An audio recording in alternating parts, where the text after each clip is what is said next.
মার্কিন প্রেসিডেন্ট নির্বাচনে Donald Trump বিজয়ী হওয়ার 2 সপ্তাহ পেরোয়নি, তবে এরই মধ্যে ইরানের গোপন একটি পরমাণু গবেষণা কেন্দ্রে ইসরায়েলি হামলার খবর প্রকাশ্যে এলো। যুক্তরাষ্ট্র ও ইসরায়েলের সাবেক এবং বর্তমান কর্মকর্তারা ওই হামলার তথ্য নিশ্চিত করেছে। মার্কিন গণমাধ্যম এক্সিওসের বরাতে এ খবর ছেপেছে জেরুজালেম পোস্ট। প্রতিবেদনে বলা হয়েছে, পারচিন সামরিক কমপ্লেক্সে চালানো হামলায় ব্যাপক ক্ষয়ক্ষতি হয়েছে। গবেষণা কেন্দ্রটি ইরানের রাজধানী তেহরানের প্রায় 20 কিলোমিটার দক্ষিণ পূর্বে অবস্থিত। কর্মকর্তারা দাবি করেছেন, ওই হামলায় ইরানের পরমাণু কর্মসূচি বড় ধাক্কা খেয়েছে। 2003 সাল পর্যন্ত ইরানের আমাদ পরমাণু অস্ত্র কর্মসূচির অংশ ছিল এই গবেষণা কেন্দ্রটি। তখন সেখানে বিস্ফোরকের পরীক্ষা চালানো হতো।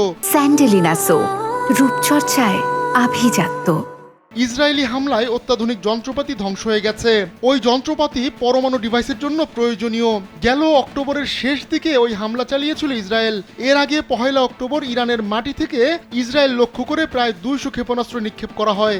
এতে দেশটির বিভিন্ন সামরিক স্থাপনার ব্যাপক ক্ষয়ক্ষতি হয়।